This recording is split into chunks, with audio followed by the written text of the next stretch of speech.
Ladies and gentlemen, good day and welcome to the Maharashtra Seamless Q2 FY26 earnings conference call hosted by ICICI Securities. As a reminder, all participant lines will be in listen-only mode, and there will be an opportunity for you to ask questions after the presentation concludes. Should you need an assistance during the conference call, please signal an operator by pressing star, then zero on your touch-tone phone. Please note that the conference is being recorded. I now hand the conference over to Mr. Vikas Singh. Thank you, and over to you, sir. Thank you, operator. Good afternoon, everyone. On behalf of ICICI Securities, I welcome you all on Q2 FY26 Maharashtra Seamless results con call. From the management side, we have with us Mr. Kaushal Bengani, Head of Investor Relationship and Senior General Manager. Without taking any much time, I'll hand it over to Kaushal for his opening remark. Over to you. Thank you, Vikas. Good afternoon, shareholders, and thank you for joining our earnings call.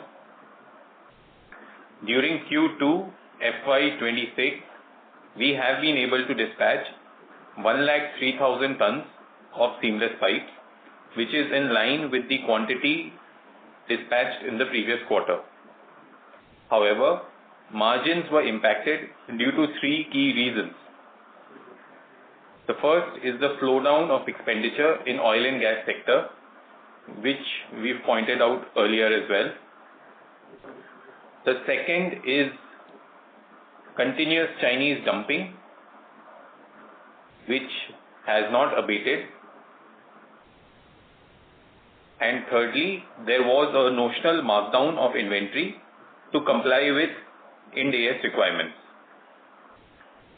The encouraging sign in current pipes environment is that our order book has been replenished on a quarterly basis. However, significant margin revival appears difficult as of now.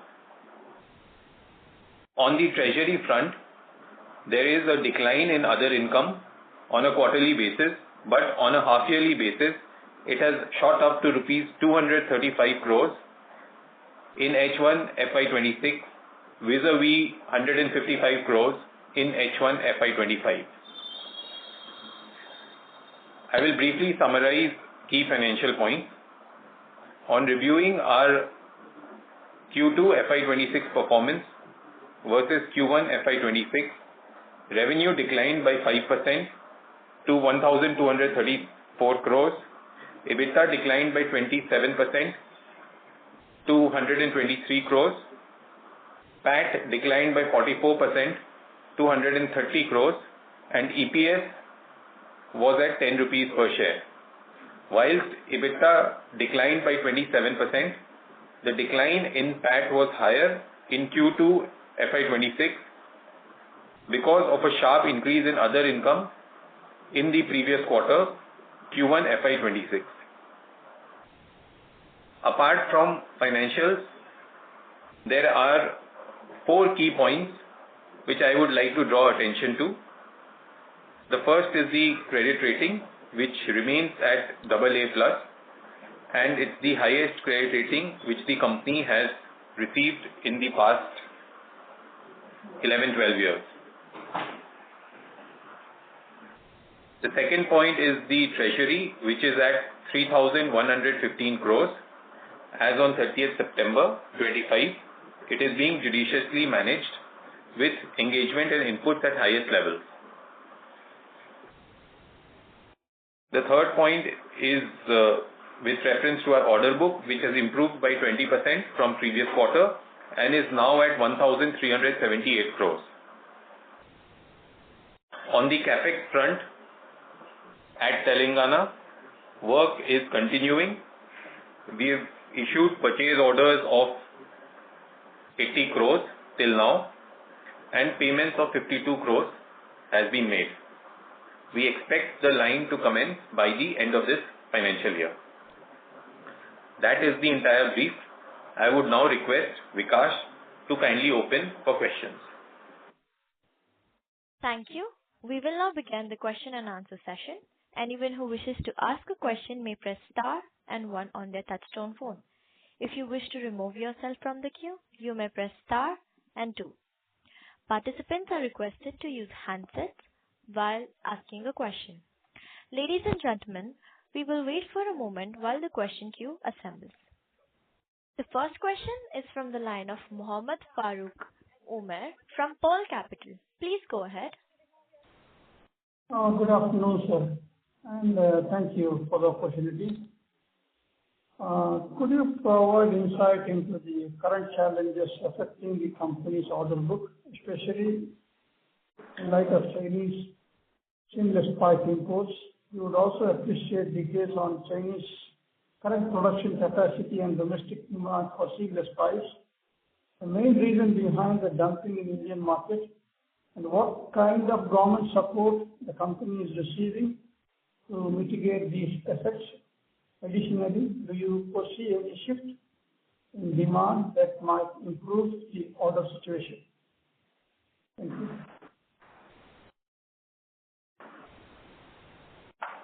I refer to the comments I've made in the opening statement that there is a slowdown of expenditure in the oil and gas sector. That slowdown started few quarters ago and is continuing. We do not see any indicators to conclusively say that the slowdown is well past us. The good part that is being reflected from the communication that we've put out is that we have been able to replenish the order book. However, margins are expected to stay muted. On the Chinese dumping front, there is overcapacity in China and products are being dumped into India. We have started working on the enhancement of anti-dumping duty. The present anti-dumping duty is not so effective right now. That has also been communicated earlier, and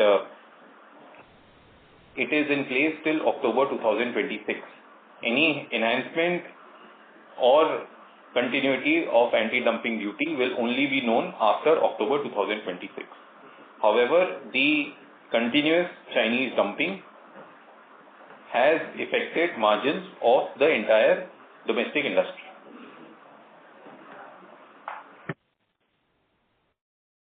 The company's current holding holds a significant cash reserve of 3,000 crores, including investments. Approximately, this is around 200 to 250 per share, and has a relative modest capital expenditure plan of around 850 crores in the coming years.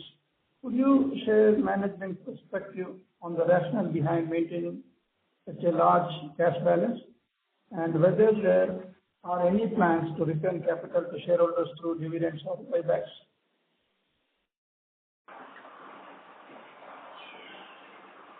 In the past few years, we've quadrupled the dividend which we would pay out earlier, and I think the level of dividend which we've given out in the past, we will maintain that. We've done that in financial year FY25 as well. The rationale for conserving cash has been explained many times on earlier conference calls, and I would urge you to kindly refer to transcripts of those calls. Nothing has changed since then, and we continue to retain cash. Okay, sir. Last one. Given Maharashtra seeing a strong market leadership in seamless pipe, its substantial cash reserves, there is very low PE ratio in the market, around 9. It is interesting that the market still seems to lack of confidence in the management. Could you please elaborate on the key reason behind this market skepticism and what steps management plans to take to enhance the investor confidence? We are market leaders, as you rightly pointed out, However, the entire industry is facing the effects of the slowdown of capital expenditure in oil and gas sector and the continuous Chinese dumping. Members of our peer group have also seen a decline in company valuations, and it is not something which is exclusive to our organization. The headwinds are not exclusively being faced by Maharashtra Seamless, but by the industry as a whole. Thank you, sir. Thank you, and all the best. Thank you. Thank you. The next question is from the line of Radha from B&K Securities. Please go ahead. Hi, sir. Thank you for the opportunity. Sir, continuing with the previous participant's question, how much capacity is there in China and how much overcapacity is there currently? I am surprised that this question is being asked by you to me when you are a industry analyst. So I'll urge you to refer to the data sources that you have, because you have access to a larger database than I do. Sir, actually what I wanted to understand is from the overcapacity, how much imports are happening in India currently from China? That is a different question. So imports are as high as 20-25% of the total domestic industry size, which is impacting the margins of the entire industry. Okay. Thank you, sir. So secondly, according to the Seamless Tubes Manufacturers Association of India, the seamless capacity in India is currently 1.9 million ton, whereas the demand is 1.3 million ton. So if we say 20 to 25% of the industry size, so is it the right number if we take 20 to 25% of the 1.3 million ton demand that they have stated recently? Those numbers are not correct, because they refer to nameplate capacities, which is different from actual capacity. Actual production of seamless pipes in India is around 9 lakh tons. So the 20-25% is linked to the actual production of 9 lakh tons annually. Understood, sir. So, sir, with regards to that, now with China dumping, has there been, what is the current market share of Maharashtra Seamless, and has there been any deterioration compared to last 3 years? There has been no deterioration compared to last 3 years, because we are still on track to manufacture 4 lakh tons of seamless pipes in this financial year. We have done around 2 lakh 6,000 tons in the first 2 quarters, and we will maintain that run rate. Sir, but in 2 years back also it was 4 lakh. I'm sorry? So 2 years back also we were doing 4 lakhs. Yes. So there has been no decline. But the market, some new players have come, and market is also increasing every year. Market is not growing so much. Market grows at around 2-3% annually, not more than that. Because the customers to whom we sell are oil and gas players. If oil and gas exploration is not increasing in India, then the market cannot grow.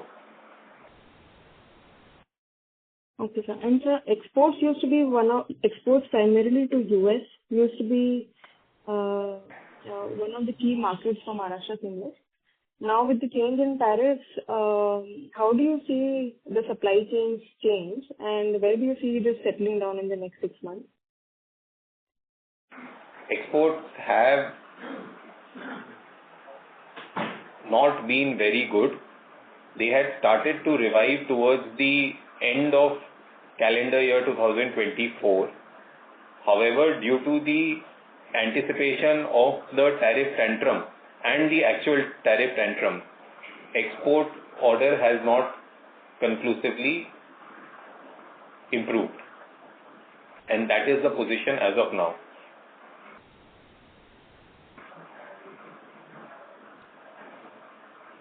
Understood, sir. Sir, in your PPT, it mentions that previously we used to give that out of the total order book, we have certain number of orders from drill pipes. So this time that is not mentioned. And it also mentions that some There more are orders no are... orders for drill pipe. I would urge you to please read what is mentioned in the PPT. It is mentioned that orders for drill pipes are awaited. So if there are no orders, then how do I write that there are no orders?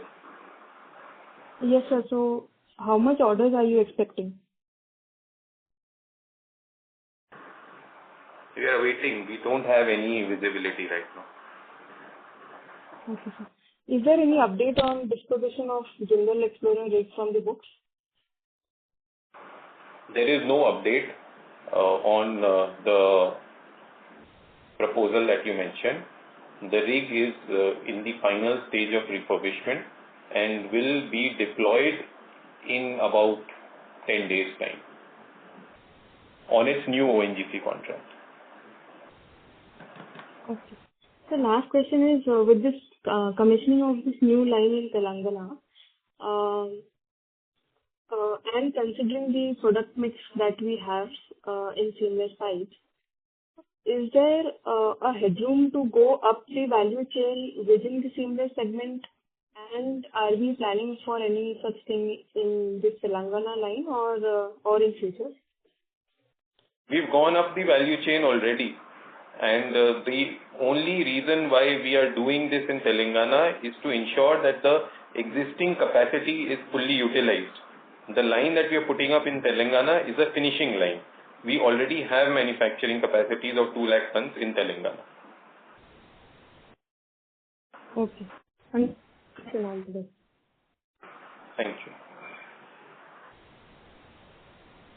Thank you.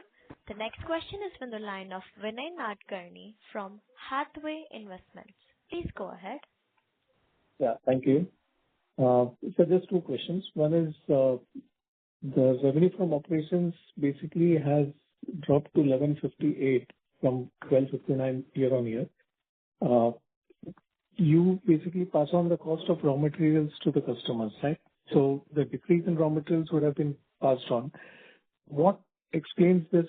And there is no much change in your employee cost or even other expenses have been curtailed.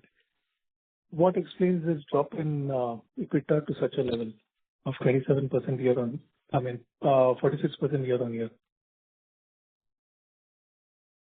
There was a notional markdown of inventory because the raw material prices have fallen. When these orders are dispatched, the effect of notional markdown will be reflected in actual profit. So there is no cash loss. It is only an accounting adjustment. And is there any quantification of this notional loss of markdowns? Our realizations have not declined, and the product which has been dispatched, the quantity, that has also not declined. So I think if you add cost of materials consumed with change of inventory of the previous quarter and of the current quarter, then the difference between these 2 figures would be largely attributed to the notional markdown. Okay. Fine. That's one. Secondly, what is the reason why there is so much of variance in EBITDA per ton in ERW between quarter to quarter? It just keeps changing so wildly. Is there any particular reason? Yes, the ERW segment is actually a composition of 2 sub-segments, the oil sector ERW pipe and the water sector ERW pipe. What had happened was that the oil sector ERW pipes orders, which are API certified pipes, those orders were dispatched in 1 quarter instead of the gradual dispatches that we usually experience. Therefore, the ERW margin in the first quarter was significantly higher than what it was in the second quarter. In addition to the difference in product mix in both quarters, there was also the effect of the notional markdown of inventory. Okay, so oil ERW pipes have a higher EBITDA per ton. Yes, they are API certified pipes. We manufacture both types of pipes for the oil sector and for the water sector. Margins in the water sector are lower, much lower than the margins in the oil sector. And just one last question. When I look at your CapEx allocation, that statement remains the same for quarters to come. Is there any... See, in your commentary, you give me the breakup of how much has actually been utilized. Is it possible for you to mention that in the presentation itself, or is it not? We can do that, but there is no problem on that point. But the issue is that the market has changed since the time we put out the capital expenditure plan. And we are looking at a situation where margins may decline by few hundred rupees from now. So we will have to do a reassessment. Therefore, we don't put it out. So this capital allocation might change going forward in the coming quarters. Some of them might be delayed or something of that sort. It has already been delayed, and there may be further delay on other items of capital expenditure depending on the market conditions. Because the effect of Chinese dumping on the entire industry is apparent across financials of all peers. Yeah, I've seen that. And lastly, on this cold drawn pipes, which last quarter I think you had mentioned that it will commence production in this quarter. Any update on that?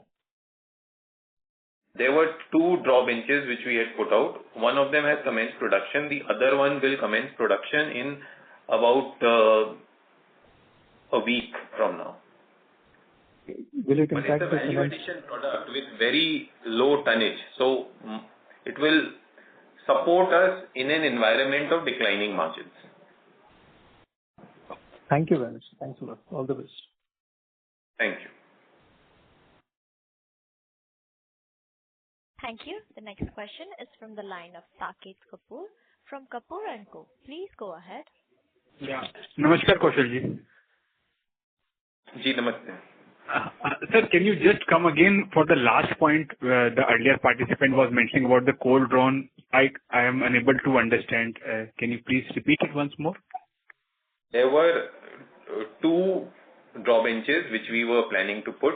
One has already started operation. The other one will start operation in about a week's time. Okay. And these are with respect to the Nagothane facility? Maharashtra facility. There's a different manufacturing facility in Nagothane where we are doing this. Okay. Sir, when you have mentioned earlier also the adverse impact of the Chinese dumping, you have explained to us that it is particularly to certain specific product. Since the anti-dumping is there, but some products were left at that time or they were not in the basket. So how much do that products actually take the pie that are impacting? What are those specific product in specification that have now being targeted especially by the Chinese, and is that product only that is in significant demand, or this anti-dumping duty का जो महत्व था वो कैसे उसकी कैसे benefit कैसे down हो गया है? That was my question. The value addition products that we have developed after 2016, they are not covered by the original anti-dumping duty. Those products are namely cylinder pipes, sour service subsea seamless pipes, and drill pipes.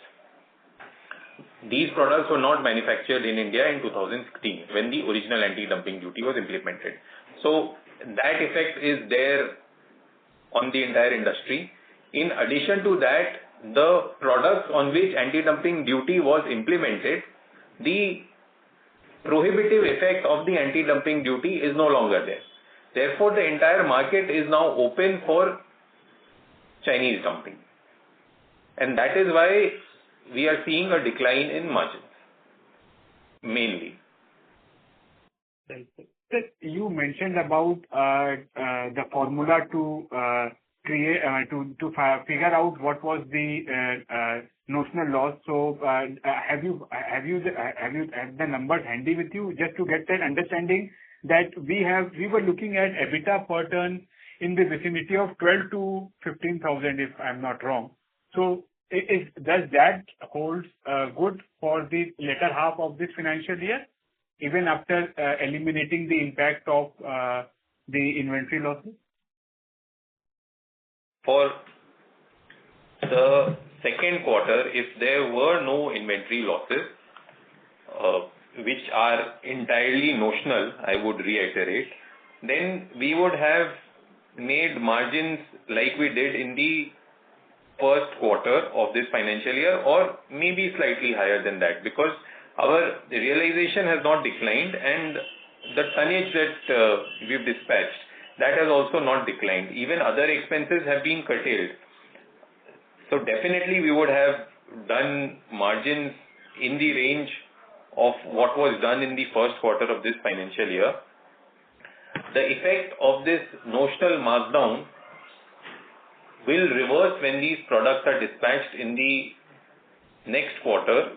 So there is a possibility that in the third quarter, margins will not decline so much if realizations hold.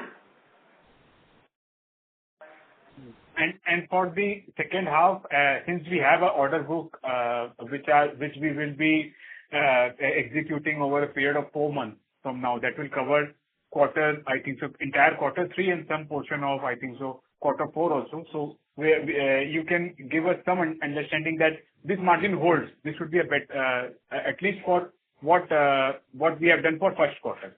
That is a reasonable estimate. No, I cannot confirm. You want a confirmation, I cannot give you that confirmation. No. I will tell you why I cannot give you that confirmation. Because the notional effect of inventory markdown or inventory valuation increase, that I cannot figure out right now what the prices will be on 31st December. That accounting effect has to be considered. Otherwise, I can tell you that margins on an absolute basis have not worsened as much as is being reflected in the results. But having said that, there is also the effect of slowdown of capital expenditure in oil and gas sector and Chinese dumping. Right, sir.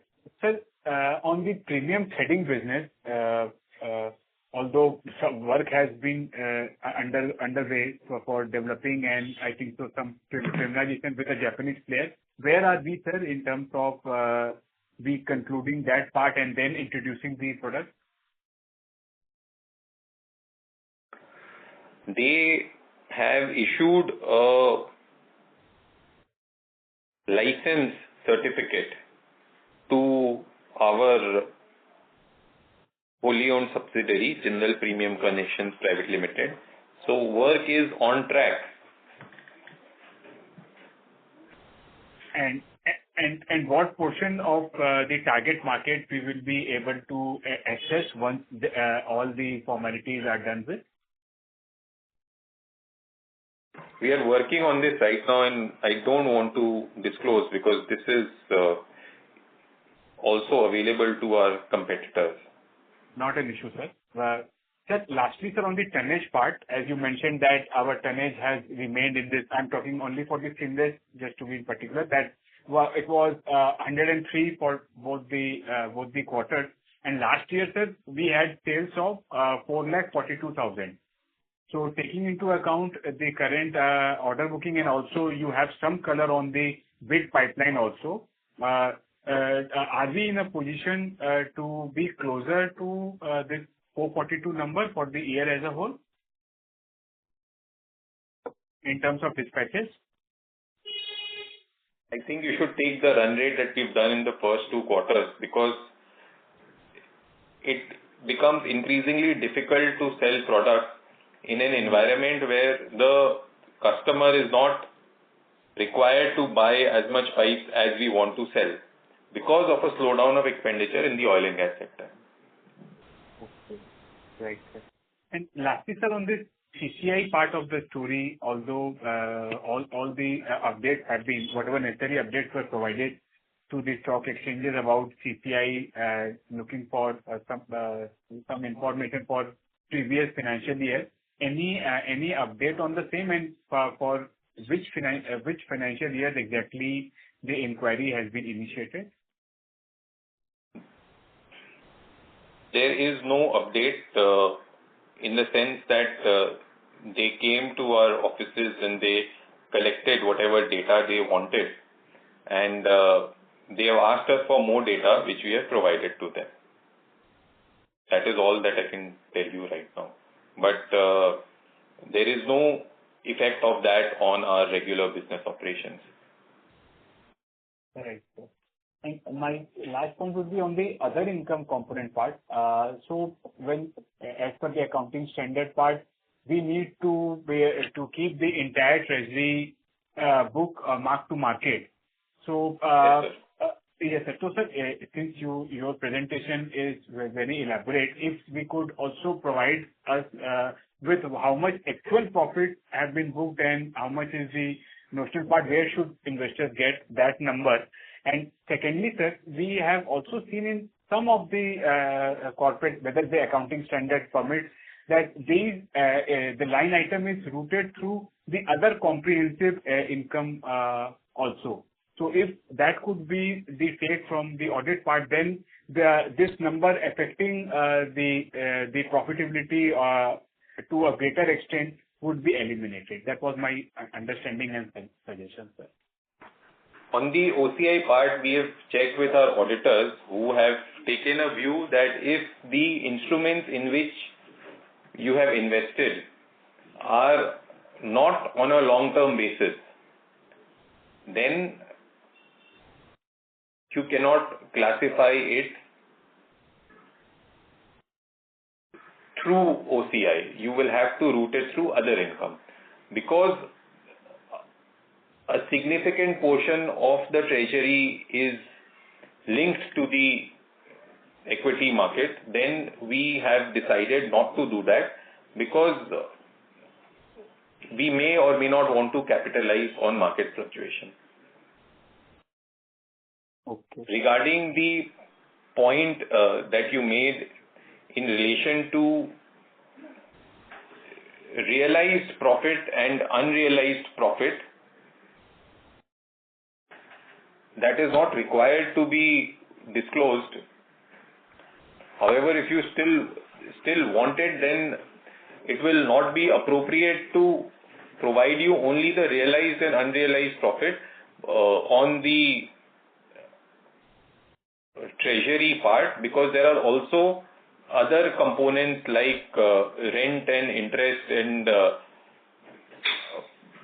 provisions which are written back and other receipts. So unless I give you all of that, you will not be able to make a thorough assessment. Okay, sir. Right. That's all from my side, sir. I join the queue if I have any follow. Thank you once again.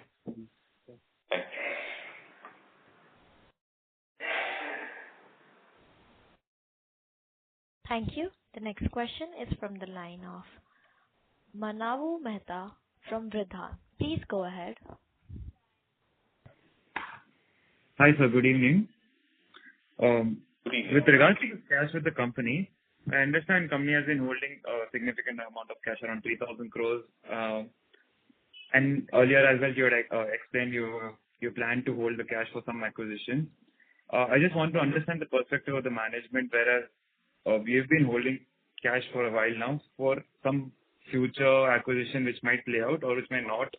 Instead of that, why is the company not investing in some renewable projects, whereas it can generate some recurring revenues in solar or wind where we already have a vertical, small vertical?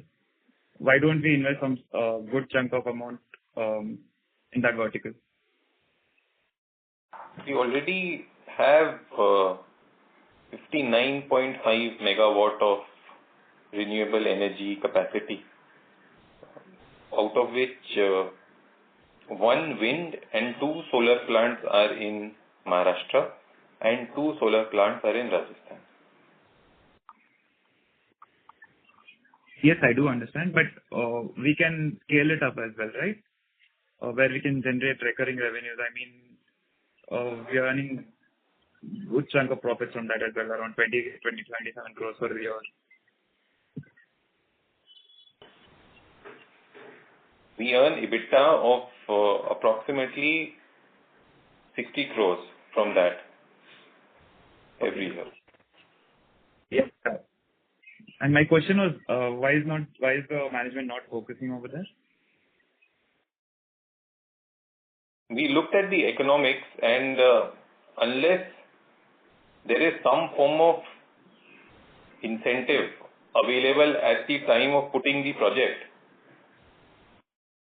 it is not giving us meaningful returns. To that What effect, kind of incentive? To that effect, we have petitioned the government in Telangana that we want to scale up our operations in Telangana, and therefore we are desirous of putting a solar power plant. But open access permission has not yet been granted over there. That is the only renewable energy project which we are looking at right now. Okay. Yeah.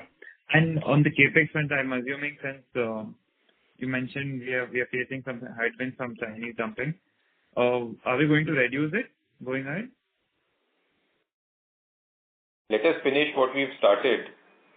Let that project end, and then we'll update you. Okay. All right.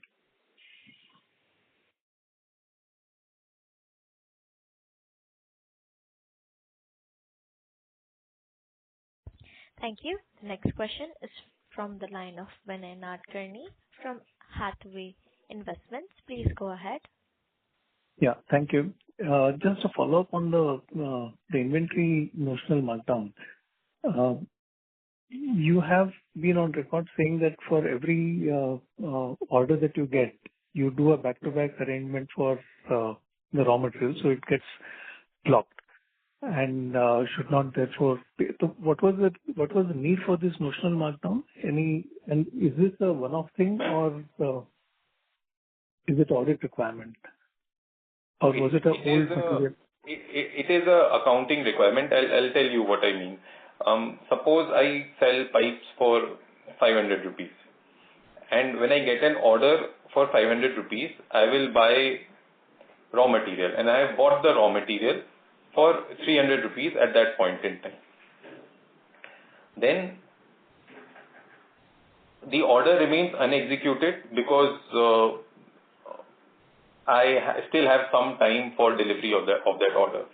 And in the interim period, if there is a quarterly closure and the price of raw material has fallen from 300 rupees to 250 rupees, then the inventory that I hold, for which I have paid 300 rupees, I will have to mark it down to 250 rupees.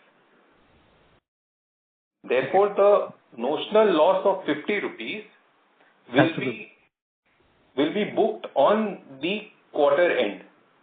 In the next quarter, when the order of 500 rupees which I have taken, for which inventory has been purchased at 300 rupees and was subsequently marked down to 250 rupees, that order is dispatched, then the profit I will earn on that order, assuming no conversion cost, would be 250 rupees. Understood. So, a loss of 50 rupees in the first quarter, which is entirely notional, and a profit of 250 rupees in the next quarter. So the 50 rupees profit in the next quarter is also notional. It is actually 200 net. It is actually 200 only. Yeah. Correct.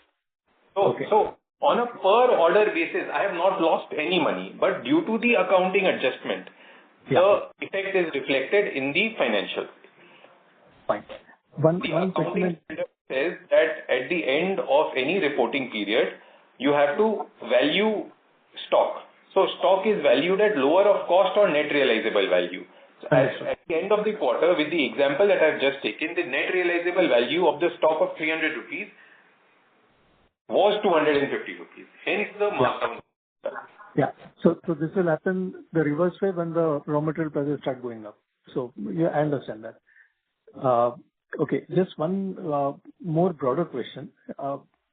As I can see, I mean, the company is honestly very well managed, so therefore it's heartening to see all the parameters checked out. But since your over-dependence on two major customers, which is oil and gas and those two of ONGC and oil, and one single product, which is seamless pipe, you get, rogered because of the movement. And is there any plan to address this issue, maybe diversify, maybe do something? Is there any thought process on that? And don't take me wrong, you may, it is your call ultimately. Sir, we don't want to diversify. We have been market leaders for the past 35 years. We want to retain that position. If you look at the history of the seamless pipe industry in India, all of our peers, without exception, have either been bankrupted or they have approached bankruptcy courts. We are the only company which has not done any of this, and we have been cash rich at all times. It is not something which has happened through luck or sheer coincidence, but due to certain principles of management which are followed, which we want to stick to. Now, these principles of management may not align with the interest of the equity shareholder on a short-term basis, but in the longer term, the benefits are available for everyone. Absolutely. I take that point. I think this was also discussed last time, and you had mentioned the same thing. So the only threat from Chinese dumping, I don't know how long it will last, but it does drain out all the efforts that you are making in running this more, so well. That's all from me. Thank you very much. Thank you, sir.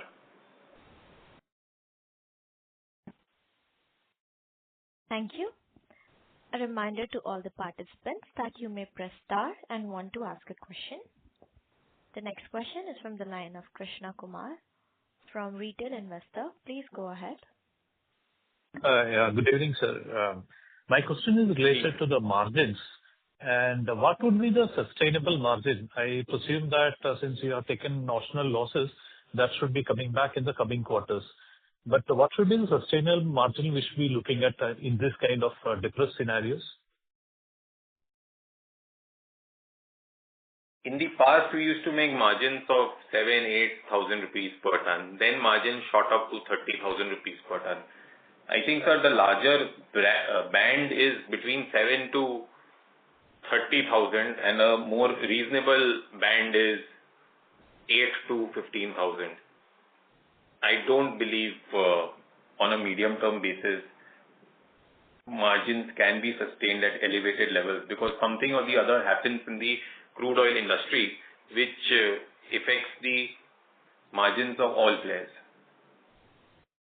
Okay, so what would be in a percentage same EBITDA margin would be? Like 15% or something? Or? It cannot be measured. I would urge you to go through the transcripts of the earlier calls. It is very difficult to forecast margins because we sit on an order book of 3 to 3.5 months. Therefore, for me to forecast margins for the quarter after the 3-month quarter is not possible. Other pipe companies which you may encounter have order books of 7, 8, 9 months or of a longer duration, and therefore it is easier for them to forecast. But for us, that is not the case. Okay, thank you. Thank you. Thank you. The next question is from the line of Saket Kapoor from Kapoor & Co. Please go ahead.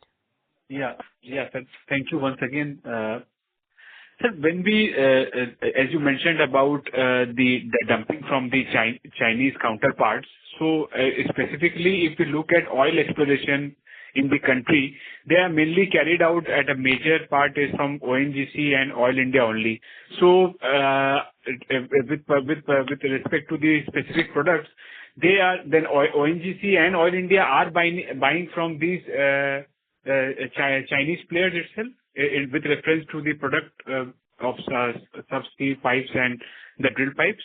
Or there is no demand that is money? How is that math working, since I think so some embargo is there for them only to purchase from the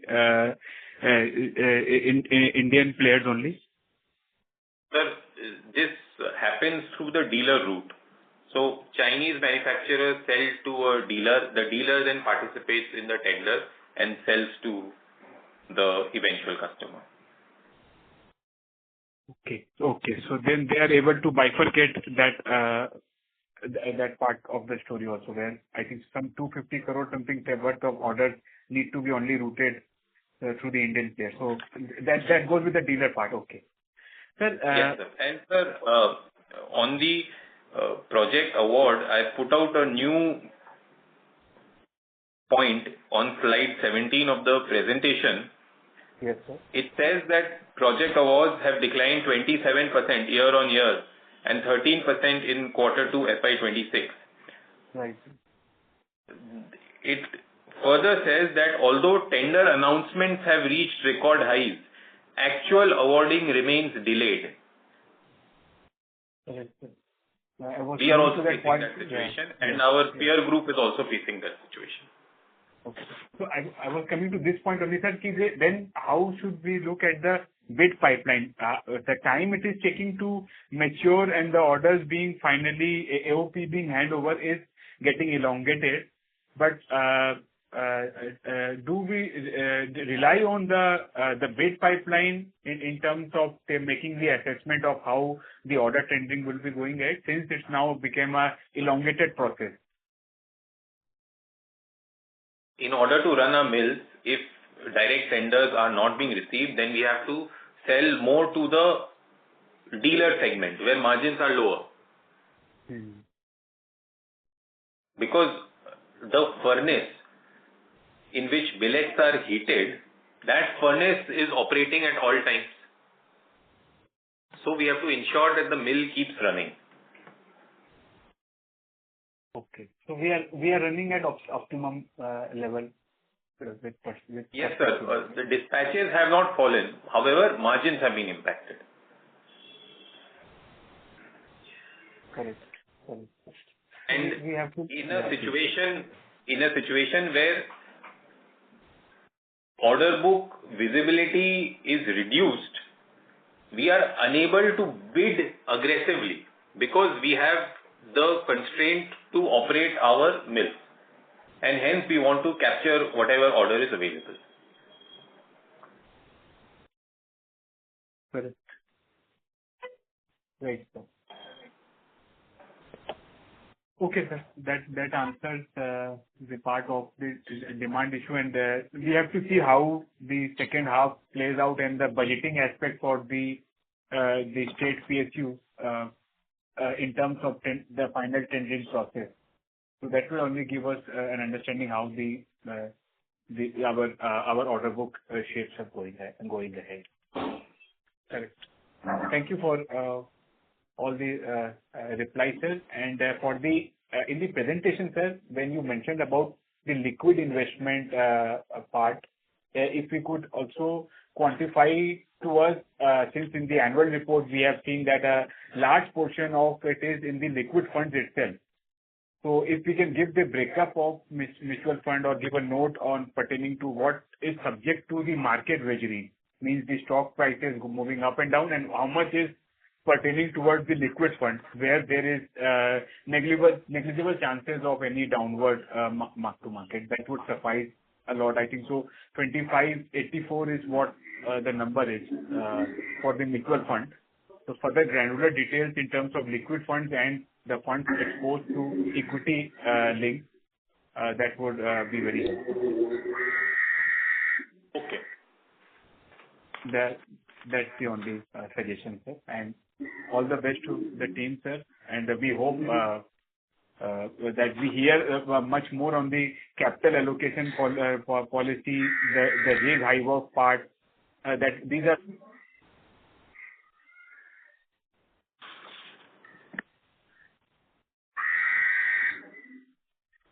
Thank you. The next question is from the line of Vikas Singh from ICICI Securities. Please go ahead. Hi, sir. Just a little bit clarification. When you said that your project has already been delayed, does it also account the new 100 KT facility because of want of order book? And secondly, usually November onwards is the time when ONGC and other oil and gas companies starts, giving us the tenders for bidding. So these two things, if you could clarify, it would be helpful. On the Telangana project, the reason why I said that it was delayed was because it was supposed to be concluded by December 2025. However, in the previous call or the call before that, I had guided that it would be concluded by March 2026. And that is why I said that it has been delayed, not because of want of orders, but because of some additional time taken by one of our vendors in delivering essential machinery. On the other point, which was ordering by PSUs, we are hopeful that ordering inflow will happen in the second quarter, but till that happens, we don't want to give a guidance that it will happen. But generally, in the past, we have seen that in any financial year, the second half of the financial year is better than the first half of that financial year, irrespective of the market condition. Noted. That's all from my side. Thank you. Thank you, ladies and gentlemen. That was the last question for today. We have reached to the end of the question and answer session.